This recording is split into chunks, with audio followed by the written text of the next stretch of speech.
अस्सलाम वालेकुम, मैं हूं साजिद हसन। आप मेरा YouTube चैनल देख रहे हैं। पाकिस्तान और इंडिया का मुकाबला होगा इस एशिया कप के अंदर और 3 बार ये टीमें मद्दे मुकाबले आएंगी।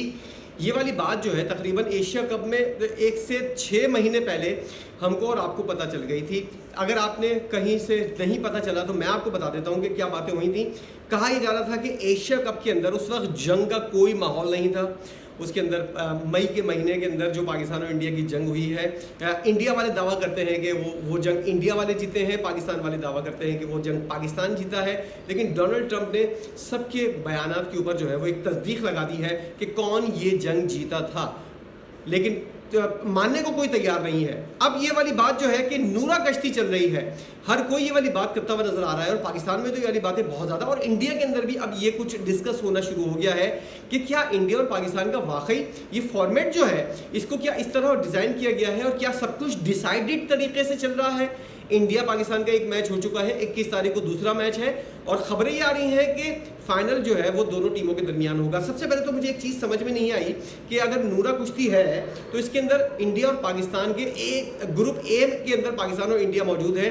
ग्रुप बी के अंदर जो लग रहा है कि क्वालिफाई कर सकती हैं श्रीलंका और बांग्लादेश की टीमें, तो ये एक दूसरे के खिलाफ खेलेंगे। जैसे कि पाकिस्तान अगर पहुंच गया चौथे राउंड के अंदर टॉप 4 के अंदर, तो उसके अंदर आपका मुकाबला इंडिया से तो नहीं होगा। इंडिया मुकाबला करेगा बांग्लादेश या श्रीलंका से, पाकिस्तान भी इसी तरह बांग्लादेश या श्रीलंका से मुकाबला करेगा।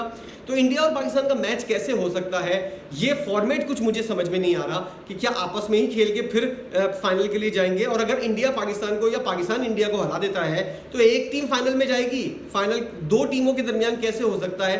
ज़रा इसके ऊपर भी मेरी हो सकता है कि कुछ नज़र ना पड़ी हो सही। आप लोग इस चीज़ को ज़रा क्लैरिफाई कीजिएगा कि क्या सूरत हाल है। लेकिन ये जो बातें होती हैं कि ये वाला टीम कहा यह जाता है कि पहला मैच जो है वो इंडिया को जीतना था, दूसरा मैच पाकिस्तान जीत जाएगा, फाइनल के अंदर देखेंगे कि कौन सी टीम जो है वो ये मारकर सर करती है और क्या पाकिस्तान को फाइनल देने का फैसला हो गया है। इतने बड़े लेवल के ऊपर हमने ये भी सुना है कि वर्ल्ड कप के अंदर भी इस तरह की बातें होती हुई नजर आती थी कि पाकिस्तान जो है और इंडिया जो है और दूसरी टीमें जो है ये उसको हरा देगी, वो उसको हरा देगी। ये वो बहुत से पहले जब पता चलती थी और जब मैच देखकर नतीजा निकलता था तो हम लोग को अंदाजा होता था कि यार ये वाली बात तो पहले भी सुनी हुई है कि ये वाली टीम उसको मार देगी और इन तीनों के 4 टीमों के दरमियान सेमीफाइनल होगा और फाइनल इन दोनों के दरमियान होगा। ऐसी हैरानकुन बात जो है वो मैंने भी सुनी है, यकीनी तौर पर आप लोगों के भी जहन में आई होगी और आप लोगों ने यकीनन अगर सुनी है तो मेरी इस राय का इजहार जो है मैंने कर रहा हूँ, इसके अंदर अपना अज्जा डालें और आप बताइए कि क्या वाकई ऐसा कुछ होता भी है या नहीं। क्योंकि बहुत से लोग इस तरह की बातें करते हैं कि सब कुछ डिसाइडेड तरीके से चल रहा है। अब मैं आपको बताता हूँ, गिरते पड़ते मरते खपते पाकिस्तान टीम जो है वो सुपर 4 के अंदर तो पहुंच गई है। अब अगर हकीकत पसंदी नूरा कुश्ती को साइड में रखकर हकीकत पसंदी के हिसाब से देखा जाए तो पाकिस्तानी टीम जो है वो बिल्कुल भी जो है डिज़र्व नहीं करती थी। जिस तरह इनकी बैटिंग लाइन चलती हुई नज़र आ रही है, जिस तरह इनकी बॉलिंग चल रही है, बॉलिंग ने तो खैर तीसरा मैच जो है वो जितवाया था, पहला मैच भी यकीनी तौर पर बॉलिंग ने ही जितवाया था आपको, जिसकी वजह से आप यहाँ तक पहुँचे हैं। तो शाहिन शाह अफरीदी कब तक रन करेगा, साइम अयूब कब तक विकटें लेगा। शाहिद अफरीदी वैसे ही बोल चुके हैं कि मुझे शाहिन से रन्स नहीं विकटें चाहिए। शाहिन ने कल रन भी किए, विकटें भी ली और मैन ऑफ द मैच भी करार पाया। अगर 146 रन में से आप 30 रन निकाल दें शाहिन शाह अफरीदी के 29-30 रन जितने भी उसने स्कोर किए हैं तो आपका रन 110-115 रन होता। क्या उस वक्त आप मैच जीत सकते थे या नहीं। शाहिन शाह अफरीदी अगर इतने लंबे लंबे छक्के नहीं मारता और इंटेंट नहीं दिखाता, ये इंटेंट बैटर की जानिब से क्यों नहीं आई। सादत फरहान क्यों बार बार एक ही गलतियां और हमारा एक नशई खिलाड़ी जो है पता नहीं कौन सा वो नशा करके पैदा ही नशा करके हुआ था, इनके वालिदैन ने इस तरह पैदा किया था, पता नहीं कौन सी इसके साथ मसला है कि तीसरी दफ़ा गोल्डन डक का शिकार हुआ है। गोल्डन डक तो खैर नहीं बन पाया, पहली बॉल जो है वो दूसरी बॉल के ऊपर ये आउट हुए थे। तो अंदाज़ा ये होता है कि 3 मैच और 3-0। अब्दुल्ला शफीक हमारे खिलाड़ी थे, उन्होंने भी एक बहुत बड़े नेगेटिव हमारे खिलाड़ी तो नेगेटिव चीज़ों के अंदर बहुत ज़्यादा अब रिकॉर्ड बनाते हैं। पहले ज़माने के अंदर जो क्रिकेट होती थी उसके अंदर पाकिस्तानी टीम वर्ल्ड रिकॉर्ड बना रही होती थी, अच्छे पॉजिटिव रिकॉर्ड बना रही होती थी। इस वक्त इन लोगों ने ये ठेका लिया हुआ है कि पॉजिटिव तो सबने बना लिए है। शाहिद अफरीदी ने एक ज़माने के अंदर हमने देखा कि जो है वो 37 बॉलों के ऊपर उस ज़माने में किसी ने नहीं किए थे, उसके बाद तो 30 बॉलों के ऊपर भी सेंचुरी बनती हुई नजर आई। वसीम अकरम ने हैट्रिक की जिस तरह, और वकार यूनुस ने जिस तरह इंग्लैंड और ऑस्ट्रेलिया के खिलाफ एक मैच के अंदर 6 विकेटें, एक मैच के अंदर 7 विकेटें इंग्लैंड के खिलाफ और ऑस्ट्रेलिया के खिलाफ ट्रायंगुलर सीरीज जो हो रही थी सन 2000 या 2001 की बात है। वो मैच मैंने लाइव देखा था और देखा था कि किस तरह वकार यूनुस के सामने खिलाड़ी जो है उनकी कांपें टांगती हुई नजर आती हैं, टांगें कांपती हुई नजर आती हैं।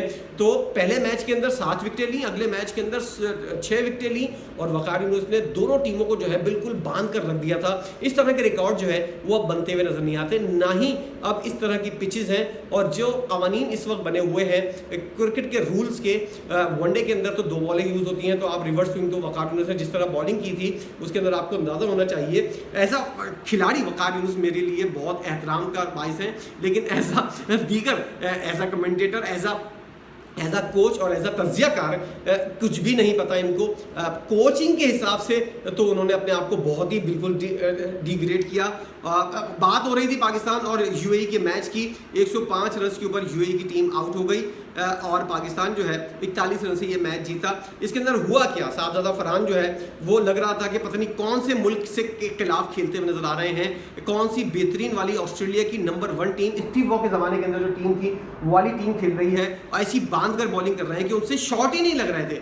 यही शॉट शाहीन शाह अफरीदी ने जब मारे तो इनको डूब मरना चाहिए था, अपने कम अज़ कम गिरेबान के अंदर तो झांकना चाहिए था। हमारे कप्तान जो है उनके बारे में बहुत बड़ी बहस होती है, ज़रा से इस मैच को ज़रा साइड में रखते हैं, कुछ और बातें करते हैं। आपको तो नतीजा पता चल गया होगा कि पाकिस्तानी टीम ने क्या किया, थोड़ा बहुत बता देता हूं।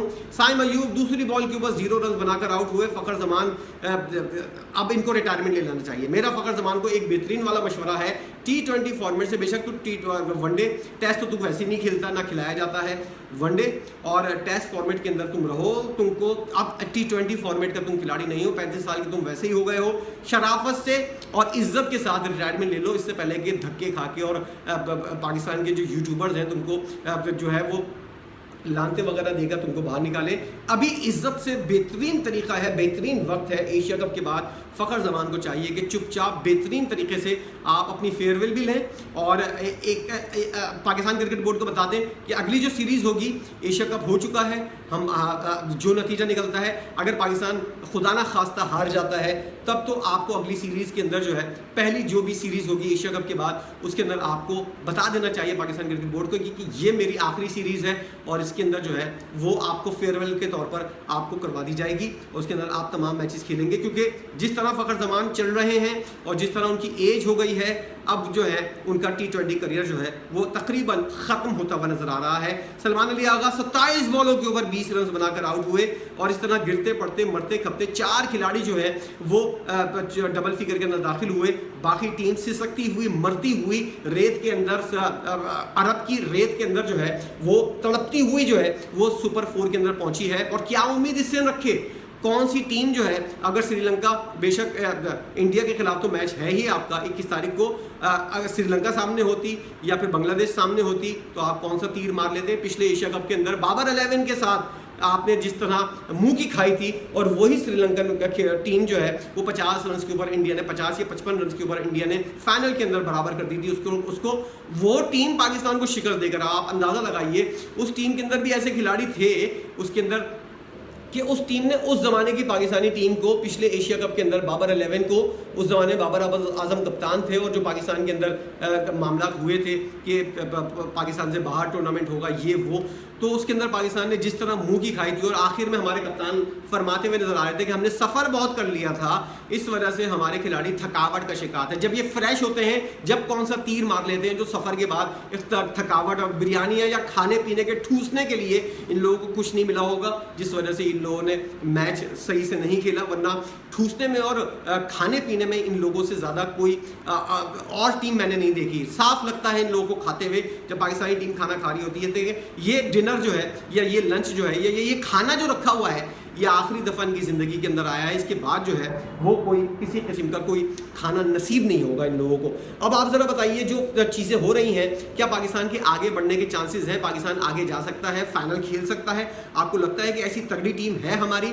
और दूसरी जो बातें हो रही हैं जिसका शुरू में मैंने जिक्र किया कि सब कुछ नूरा कुश्ती है, डिसाइडेड तरीके से सब चल रहा है। पाकिस्तान को और इंडिया के 3 मैचेस होने हैं, खूब कमाना है, ब्रॉडकास्टर्स को खूब कमाना है पाकिस्तान और इंडिया को, इसलिए पैसे के आगे जो है ये सारी चीज़ें डिसाइडेड तरीके से चल रही हैं। इस पर आपकी अपनी क्या राय है, खुलकर बोलिए और जो कुछ भी आपके पास मालूमात हैं उस हवाले से ज़रा बताइए। क्या ये नूरा कुश्ती है या फिर ये असल तरीके से ऐसे ही होना था और ये सारे मैचेस जो हैं ये बिल्कुल सही तरीके से हो रहे हैं, जो टीम मजबूत है वो जीत रही है, जो कमज़ोर है वो हार रही है। एक तरह से तो यही होना चाहिए ना, लेकिन ऐसा नहीं है। ये वाली खबरें तो और र्यूमर्स और बहुत सी चीज़ें तो पता चलती हैं, जैसे कि मैंने स्टार्ट में जिक्र किया। अब ये वाकई तस्दीक वाली चीज़ें हैं या नहीं, ये इसके ऊपर बताइएगा। और दूसरा ये कि पाकिस्तानी टीम क्या फाइनल खेल सकती है या नहीं, आपको लगता है? मुझे तो बिल्कुल भी नहीं लगता। अगर आपको लगता है तो फिर नूरा कुश्ती वाला हिसाब जो है वो वाकई पूरा होता हुआ नजर आएगा। इन दोनों सवालों के जवाब जरूर दीजिएगा, बहस के अंदर शामिल होइएगा, अपनी राय का इज़हार कीजिएगा। आपके कमेंट इंतहाई अहमियत के हामिल होते हैं मेरे लिए। वीडियो देखने का बहुत शुक्रिया।